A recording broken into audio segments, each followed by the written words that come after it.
당신이 몰랐던 이야기, 오늘은 담배의 몰락에 대한 이야기입니다. 이번 영상은 전세계 판매 1위 금연보조제 니코레트와 함께 했습니다. 예전에 채널에서 담배에 대해 다루면서 이야기했는데 저는 흡연자입니다. 저만 그런지는 모르겠는데 이게 20대 초반에는 좋아서 폈고 금연에 대해 별 생각도 없었는데 요즘은 끊고 싶은데 중독돼서 못 끊는, 매번 이번엔 진짜 금연해야지 하는데 실패하는 게 반복이더라고요. 역시 의지만으로는 금연에 성공하기가 힘든 것 같습니다. 특히 이제는 어디 갈 때마다 흡연장 어디 있나요? 물어보고 막 찾아가야 해서 내게 담배 피는 것도 쉽지 않습니다. 그런데 요즘 사람들을 만나다 보면 과거에는 여자분들은 몰라도 남자분들은 거의 다 담배를 피는 느낌이었는데 요즘은 전자담배이거나 아예 안 피는 분들, 금연에 성공한 분들도 많이 계시더라고요. WHO의 보고서를 보면 국가마다 다르기는 하지만 전 세계를 기준으로 2000년 당시에는 전 세계 성인 3명 중 1명이 담배를 피웠지만 현재는 5명 중 1명이 담배를 핍니다. 33%에서 20%까지 줄어든 셈이죠. 한국도 마찬가지입니다. 1998년 기준 한국 성인 남성의 흡연율은 66.3%, 여성은 6.5%였는데 2020년 기준 남성은 34%, 여성은 6에서 7% 정도죠. 연초 시장은 물론 그냥 흡연 시장 자체가 쪼그라들고 있다는 말인데 다들 길거리에 흡연 부스 같은 곳을 지나칠 때 보셨을 겁니다. 전자담배를 피는 비율이 엄청나게 늘어났죠. 즉 안 그래도 시장이 줄어들고 있는데 연초 시장은 더 급격하게 줄어든 겁니다. 담배 피시는 분들은 좀 느끼실 건데 이제 새로운 연초 제품은 거의 나오지 않습니다. 그럼 담배 기업들은 이제 서서히 사라지는 걸까요? 그럼 담배가 어떻게 세계에 퍼졌는지부터, 절대 망할 것 같지 않았던 인류 역사상 가장 강력했던 산업이 왜 그리고 어떤 변화를 맞이하고 있는지까지 한번 같이 보시죠. 담배의 역사를 인류가 처음 발견하고 피기 시작한 시기부터 봐버리면 너무 기니까 전 세계에 퍼진 시기부터 보죠. 1492년 콜럼버스가 아메리카 대륙에 발을 디뎠을 때 유럽인들은 담배라는 걸 접하게 됩니다. 선원 중 한 명인 로드리고 데 헤레스는 유럽 기준 최초의 흡연자로 알려져 있죠. 로드리고는 스페인으로 돌아와서 담배를 피다가 연기가 나오는 게 죄악스러워 보인다는 이유로 오직 악마만이 입에서 연기를 내뿜을 수 있는 힘을 줄 수 있다며 재판을 받기까지 했습니다. 당시 유럽은 종교의 힘이 워낙 강하던 시절이기도 했고 과학이 지금처럼 발전하지 않아서 이 연기를 내뿜는 신문물이 뭔지 해석도 힘들었기에 거부감을 가지는 건 어떻게 보면 당연했죠. 냄새도 안 좋았고요. 하지만 이 거부감은 오래가지 못했습니다. 16세기 본격적으로 유럽에 퍼지기 시작한 이후 담배는 정말 순식간에 전 세계로 퍼져나갔죠. 오직 악마만이 입에서 연기를 내뿜을 수 있는 힘을 줄 수 있다라는 말에서 알 수 있듯 이게 사실 해석하기 나름이었거든요.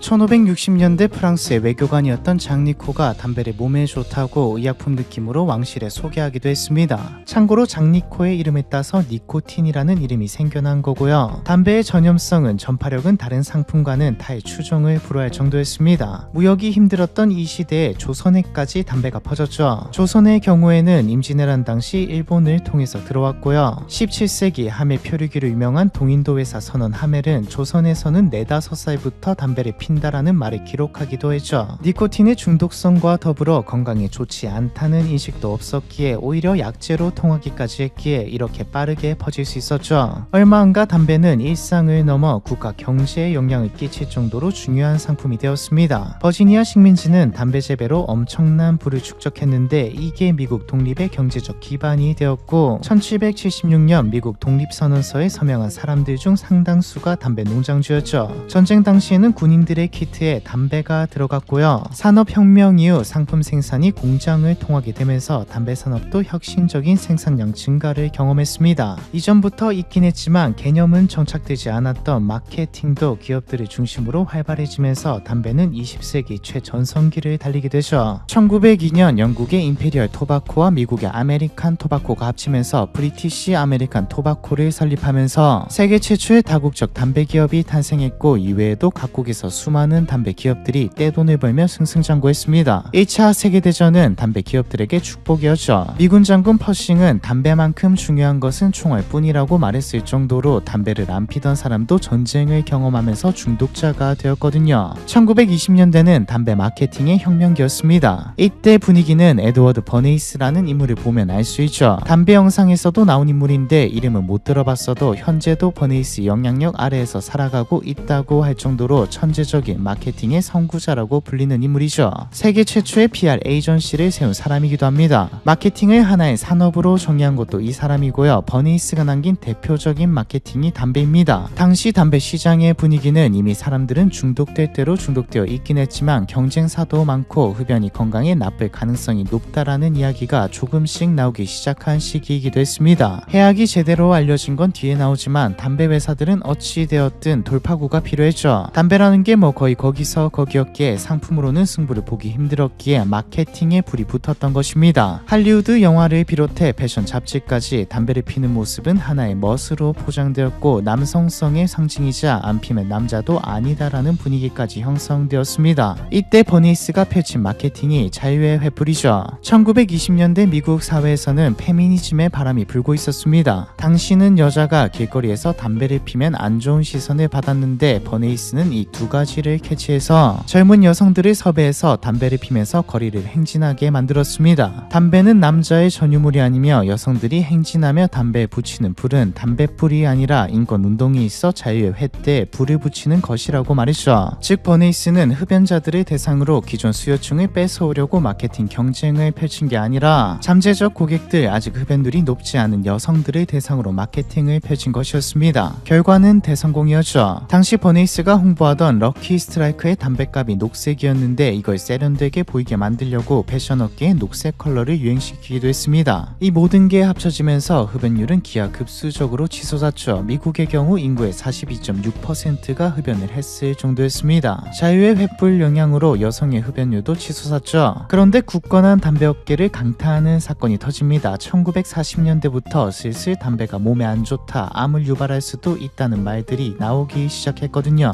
이전에도 나왔지만 이번에는 연구를 바탕으로 나온 말들이었기에 좀 달랐습니다. 해결법은 생각보다 간단했습니다. 건강한 담배 마케팅을 해버리면 그만이었죠. 이때 등장한 게 피터인데 메이저 담배 회사였던 로릴러드는 크리스톨 라이트로 피터를 만들었습니다. 네, 성면이죠. 성면 피터를 넣은 담배를 당시 사장이었던 켄트의 이름을 따서 켄트라는 이름으로 출시했습니다. 이게 맛도 기가 막히지만 건강에도 좋습니다. 암 피터가 막아줍니다. 약간 이런 느낌으로 마케팅을 했는데 그야말로 대박을 쳤습니다. 건강한 담배라니 신이 준 선물 같은 느낌이죠. 흡연자들 뿐만 아니라 금연자들, 심지어 관심 없던 사람들까지 몰려들 정도로 성공적이었습니다. 켄트뿐만 아니라 의사들이 내세워서 목 건강에 좋은 담배, 스포츠 선수들을 내세워서 활력을 주는 담배로도 포장했죠. 하지만 이 정도로 막을 수는 없었죠. 어디 대학에서 이런 발표를 했다라고 하면 지금이야 유튜브로 떠서 보지만 당시는 일반인이 접하기는 힘들고 뉴스에서 한 줄 지나가는 정도였기에 마케팅으로 덮을 수 있었던 건데 1964년 미국 공중보건국장 루터 테리가 보고서에 흡연은 건강에 해롭다라고 못 박아버렸거든요.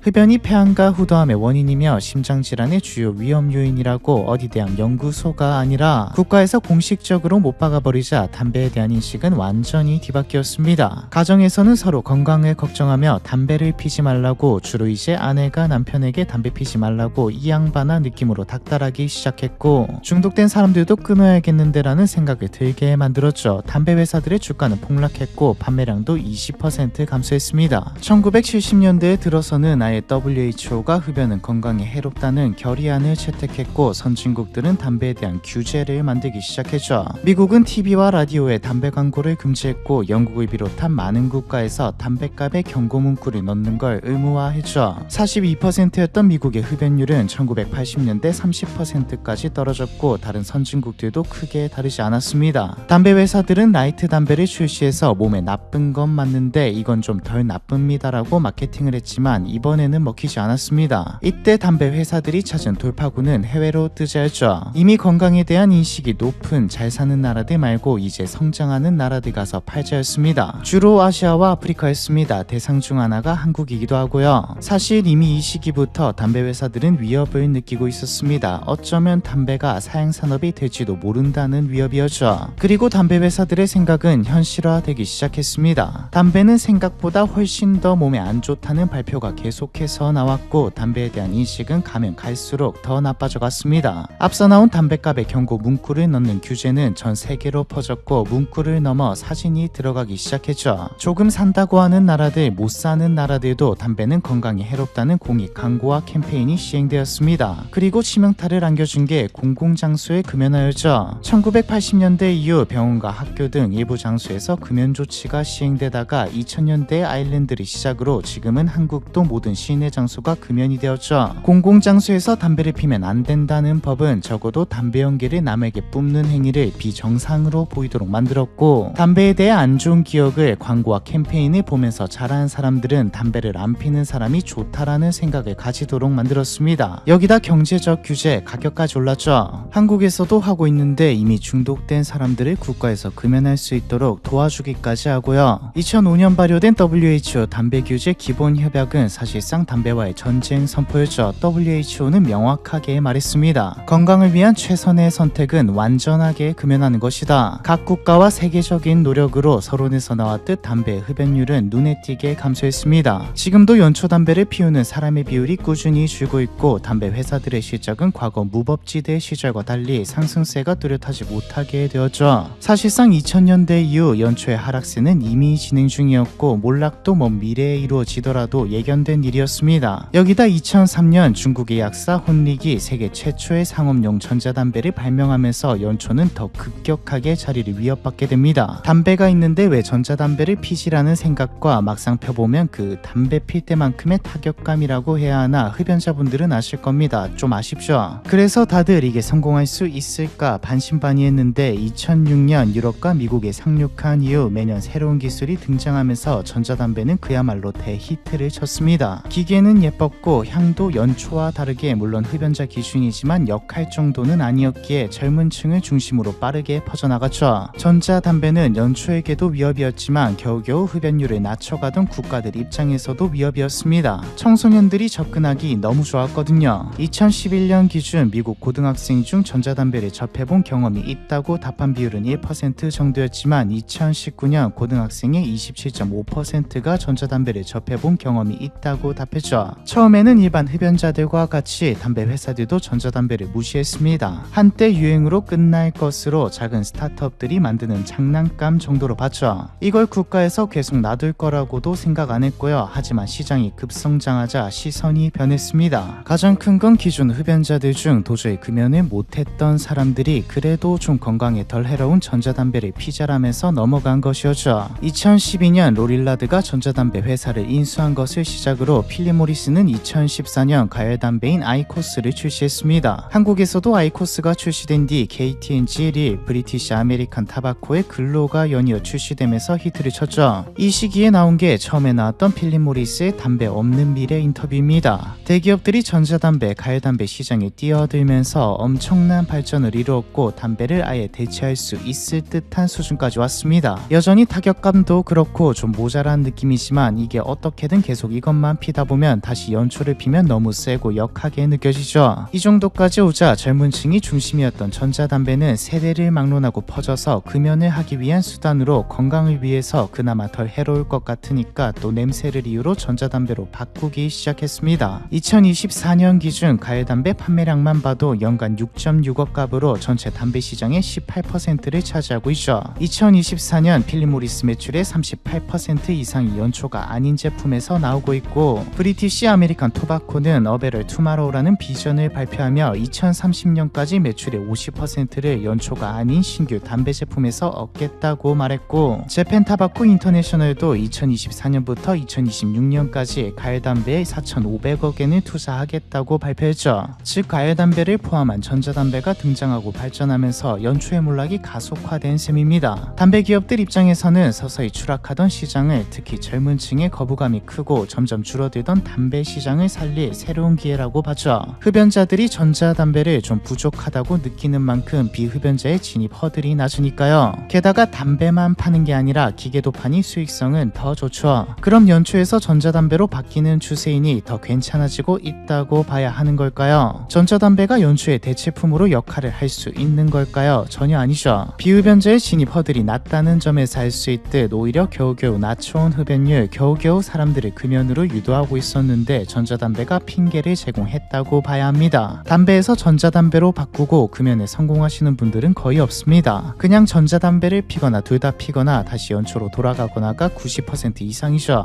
연초의 몰락은 맞지만 실제로는 형태만 달라졌을 뿐 중독은 멈추지 않고 있는 셈입니다. 전자담배가 일반 담배보다 낫다는 인식이 있지만 여전히 유해물질이 포함되어 있고 중독성 역시 담배와 다르지 않습니다. 담배성 니코틴은 뇌 도파민 분비를 급격히 자극해 강한 쾌감과 중독을 유발합니다. 체내 니코틴 농도가 떨어지면 뇌는 다시 도파민 자극을 원하게 되어 결국 담배를 반복적으로 갈구하는 악순환이 만들어지죠. 담배 공룡 기업들은 더 이상 자신들을 단순한 담배 제조사라고 하지 않죠. 말은 뭐 연기 없는 미래 이런 식으로 잘 포장하지만 결국 종합 니코틴 기업으로 포지셔닝 했다고 봐야 합니다. 과거 건강한 담배 마케팅이 잘 먹히다가 공식 발표로 더 이상 먹히지 않게 되었는데 이제 전자담배라는 새로운 물건으로 다시 건강 마케팅을 펼치고 있는 것과 다를 바가 없다고 봐야 하죠. 실제로 WHO를 비롯해 각국의 시선은 니코틴 중독의 새로운 물결로 보고 있는 게 대부분입니다. 지금이 격변기라 나라마다 전자담배에 대한 입장과 대처가 좀 다르지만 호주는 알록달록한 포장에 사탕 초콜릿 옆에 진열돼 팔리는 일회용 베이프들을 뿌리 뽑겠다고 선언했고, 미국은 과일 같은 청소년들이 좋아할 맛을 파는 건 금지고 금연 보조제로는 인정하지도 않았습니다. 그냥 일반 담배처럼 파는 것만 인정한다는 입장이죠. 즉 그냥 연초와 같게 보는 겁니다. 한국이 오히려 규제가 적죠. 전자담배도 안전하지 않다는 캠페인을 펼치고 있지만 다른 나라처럼 직접적인 규제는 하지 않고 있으니까요. 연초는 확실하게 계속 감소세였고 전자담배의 등장으로 예상보다 더 빠르게 추락하고 있지만 전자담배가 어떻게 되느냐에 따라 담배 기업이 아니 니코틴 기업들의 항방이 정해질 것 같네요. 연초 없는 사회는 되더라도 니코틴 없는 사회, 중독 없는 사회로 가는 길은 아직 멀다고 봐야 할 것 같습니다. 처음에 이야기했듯 이번 영상은 전세계 판매 1위 금연 보조제 브랜드 니코레트와 함께 했습니다. 니코레트는 1978년 출시 이후 45년 동안 60개국에서 판매된 니코틴 대체제 브랜드입니다. 세계뿐만 아니라 국내 판매 1위 브랜드이기도 하죠. 금연하겠다고 전자담배, 가열담배로 바꾸신 분들도 느껴봤을 수 있는데 이걸로 금연하기 쉽지 않습니다. 최악의 경우이지만 둘 다 피기도 하죠. 많은 분들이 새해 시작과 함께 금연을 결심하시는데요. 몸에도 안 좋고 주변 사람들도 싫어하고 담배는 진짜 백해무익인데 끊어야죠. 흡연자분들은 이미 중독 상태라 뭐 인생에 중대한 변화가 있지 않는 이상 사실 금연하기가 쉽지 않습니다. 결국 금연 성공률을 높이기 위해서는 보조제가 있어야 도움을 받을 수 있죠. 실제로 의지만으로 시도하는 금연의 97%는 실패로 끝난다고 합니다. 3%면 내 걸어볼 만한 확률은 아닌 것 같죠. 방법은 확률을 높이는 겁니다. 어떻게 하면 성공률을 높일 수 있을까요? 니코틴 대체요법 NRT를 활용하면 됩니다. NRT는 니코틴 리플레이스먼트 테라피의 줄임말로 담배의 유해 화학 성분들을 배제하고 담배 중독의 원인인 니코틴만을 공급하여 금단 증상을 완화하고 금연 성공을 이끌어냅니다. 제대로만 사용하면 장기 금연 성공률을 2배 높일 수 있는데요. 니코레트는 껌과 패치 두 종이 있고 흡연량에 따라 용량을 정하여 껌은 씹다가 쉬는 추앤팍, 패치는 피부에 붙였다가 자기 전에 떼어야 하죠.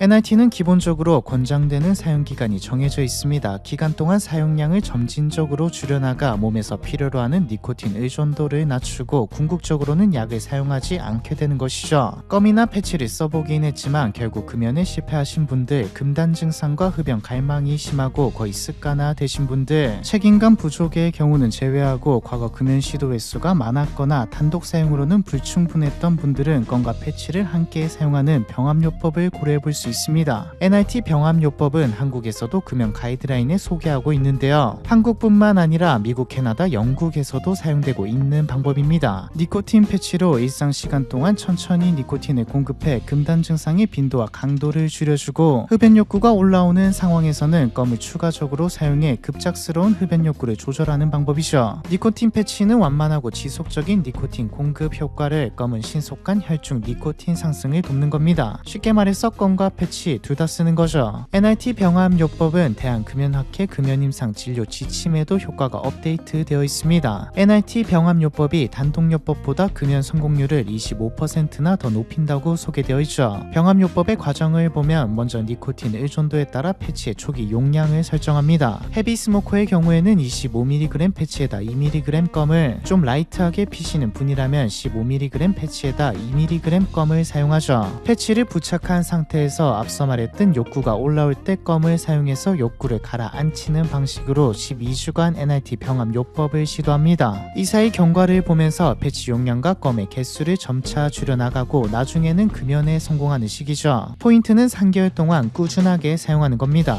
이 방법대로 쭉 이행한다면 흡연 충동과 짜증, 조바심, 긴장, 어지럼증, 집중저하, 식욕 증가 등 금단 증상이 조절되어 금연 성공을 시동을 돋게 되고요. 1978년 출시 이후 45년 동안 60개국에서 판매된 니코틴 대체제 브랜드, 세계뿐만 아니라 국내 판매 1위 브랜드 니코레트와 함께 2026년 새해에는 금연에 성공해보시는 게 어떨까요? 담배의 몰락에 대한 이야기, 이번 편은 여기까지입니다.